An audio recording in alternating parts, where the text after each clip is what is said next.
قبیلے میں تقسیم کیا تاکہ آپ ایک دوسروں کو پہچان سکے، نہ کہ آپ ایک دوسرے سے نفرت کریں. آپ کو قبائل میں تقسیم کیا تاکہ آپ ایک دوسرے کو پہچان سکے، نہ کہ آپ ایک دوسرے سے جھگڑے یا اختلاف پیدا کریں. اور سب سے اچھا انسان وہ ہے جس کے پاس تقویٰ ہے. قرآن شریف میں اللہ سبحانہ فرماتے کہ انسان کو پرکھا جاتا ہے نہ کہ ان کی جائیداد پہ، نہ دولت پہ، نہ رنگ کے اوپر کہ کالا یا سفید، نہ امیر یا غریب، لیکن تقوی پہ.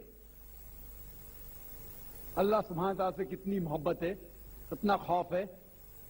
اور تقوی یہ چیز ہے جو انسان کو اوپر لے کے جاتا ہے دوسرے انسان سے.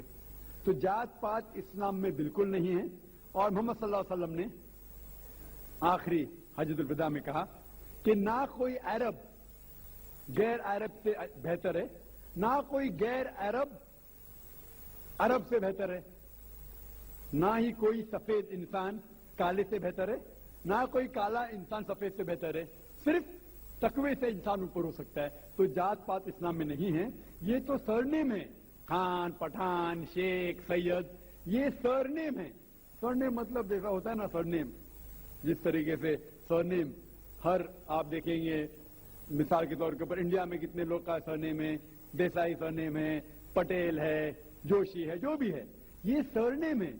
کدھر بھی قرآن یا حدیث میں نہیں لکھا گیا ہے کہ خان شیخ سے اوپر ہے.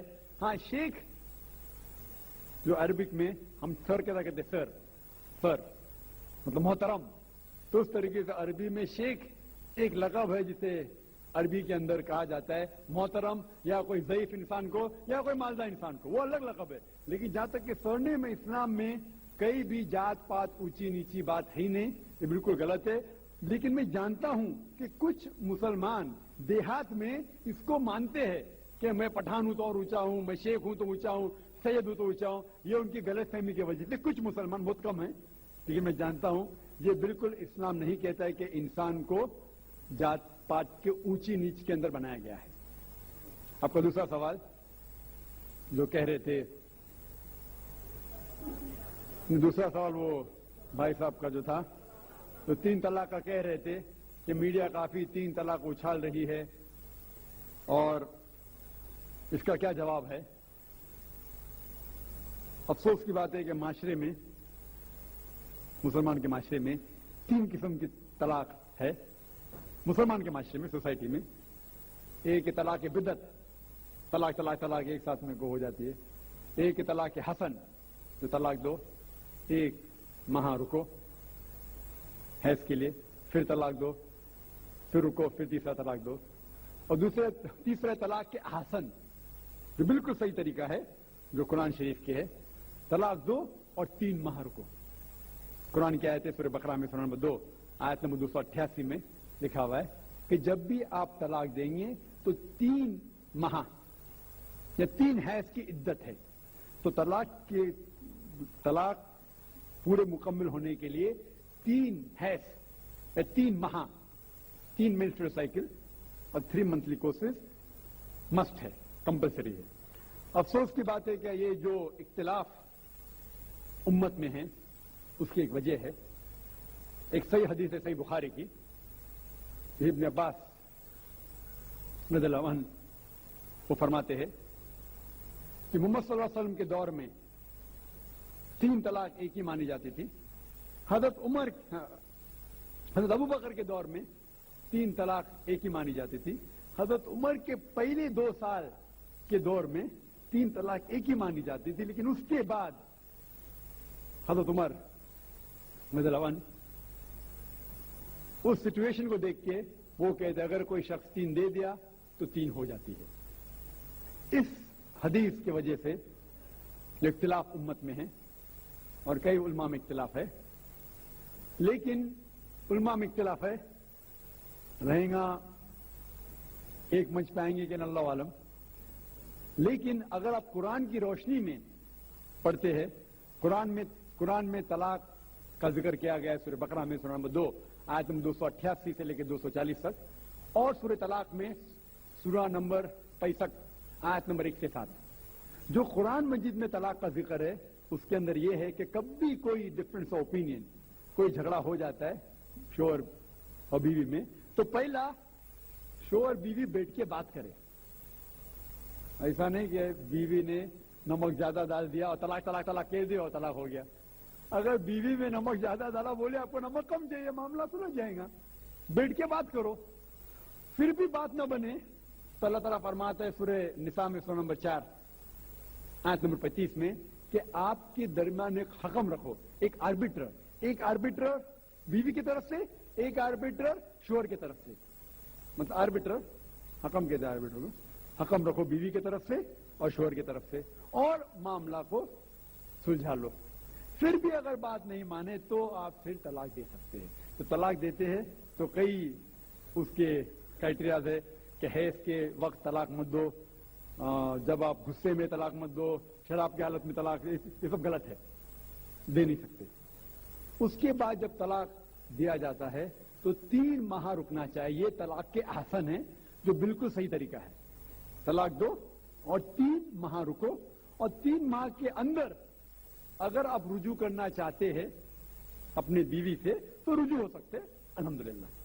اگر 3 ماہ تک آپ سمجھتے نہیں مجھے میرے بیوی سے الگ ہونا ہی چاہیے، تو 3 ماہ کے بعد عدت گزرنے کے بعد آپ دونوں میاں بیوی نہیں رہتے، آپ الگ ہو جاتے. لیکن اس کے بعد اکثر مسلمان بھی نہیں جانتے قرآن کی آیت کیا ہے.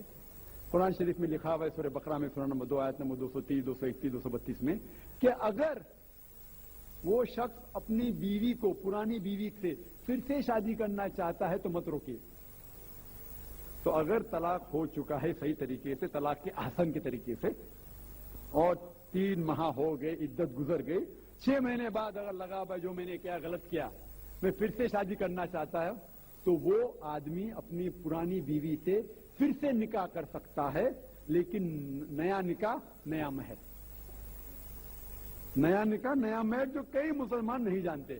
افسوس کی بات ہے کہ ہم مسلمان قرآن کو ترجمے کے ساتھ پڑھے ہی نہیں، صحیح حدیث کو ترجمے کے ساتھ پڑھے ہی نہیں. اگر ہم قرآن شریف کو صحیح طریقے سے پڑھیں گے اور صحیح حدیث پہ عمل کریں گے تو یہ جو غلط فہمیاں ہیں دور ہوئیں گی. اور پھر سے اگر شادی ہوئی پھر سے آپ ساتھ میں رہ سکتے، پھر سے پرابلم ہوا تو پھر طلاق دو، پھر 3 ماہ رکو، پھر سے الگ ہو جاؤ، پھر سے آپ چاہتے پھر سے شادی کر سکتے. 3 بار جائز ہے، تیسری بار آخری بار ہے. اس کے بعد آپ پھر سے شادی نہیں کر سکتے جب تک وہ دوسری کسی سے شادی نہیں کرے. لیکن میں نے اپنی زندگی میں ایک بھی شخص میرے زندگی میں نہیں آیا جو طلاق کے حسن کیا، صحیح طریقے سے طلاق دیا، پھر جڑ علیحدہ ہو گئے، پھر نکاح ہو گیا، پھر علیحدہ ہو گئے، پھر نکاح ہوا، پھر علیحدہ. میں نے کوئی بھی شخص میرے زندگی میں پورے دنیا میں ایسا شخص کے بارے میں سنا ہی نہیں جو صحیح طریقے سے کیا اور بچھڑ گیا، پھر سے شادی کی، پھر سے بچھڑ گیا، پھر سے نکاح کے، پھر بچھڑ گیا، پھر شادی کرنا چاہتا ہے. اگر آپ صحیح طریقے سے قرآن کے اوپر عمل کریں گے تو یہ نوبت آئیں گی نہیں. اور کچھ لوگ جو اسلام کو مذاق بنائیں اور کیا کہتے ہیں کہ اچھا اگر ایک ساتھ میں دے دیے، 3 طلاق دے دیے، ہو گئی، ابھی کیا حلالہ کرو. قرآن کہتا ہے 3 7 1. محمد صلی اللہ علیہ وسلم کے وقت میں 3 بھی ایک ساتھ میں دینا ایک ہی ہوتا تھا. حضرت ابو بکر کے ٹائم میں بھی 3 طلاق ایک ہی ہوتا تھا. حضرت عمر کے دور میں لوگ جو کہتے 3 طلاق 3 ہوتی ہے، کئی علماء کہتے ہیں کہ ان نے یہ اپنے فتوے پہ رجوع کیے اور انہیں افسوس تھا کہ یہ فتویٰ انہیں دیے، اور کئی لوگ کہتے نہیں ان کا فتویٰ صحیح تھا. اس میں امت کا اختلاف ہے. لیکن اگر قرآن کی روشنی میں دیکھیں گے تو 3 طلاق ایک ساتھ میں بھی دیں گے تو ایک ہی ہوتی ہے. حضرت عمر کے دور میں رضی اللہ عنہ انہوں نے کہا تھا کہ صحیح حدیث ہے، صحیح بخاری کی، ہم اسے کہہ نہیں سکتے کیا وہ غلط حدیث ہے. لیکن علماء یہ کہتے ہیں، مثال طور پر ابن تیمیہ، شیخ ابن تیمیہ، وہ کہتے ہیں کہ یہ حضرت عمر میں اللہ بھی پلیز رضی اللہ عنہ، وہ محمد صلی اللہ علیہ وسلم نے جو کہا اس کے اوپر نہیں ہے. اسی لیے ہمیں بات ماننا چاہیے قرآن اور اللہ کے رسول کی. اس کے اندر حضرت عمر میں اللہ بھی پلیز رضی اللہ عنہ انہوں نے رجوع کیا. اسی لیے وہ کہتے کہ 3 طلاق بھی ہوئیں گی تو ایک ہی ہوتی ہے، 3 نہیں ہوتی. اس میں امت کا اختلاف اس لیے ہے کہ ہم نے قرآن پڑھے ہی نہیں.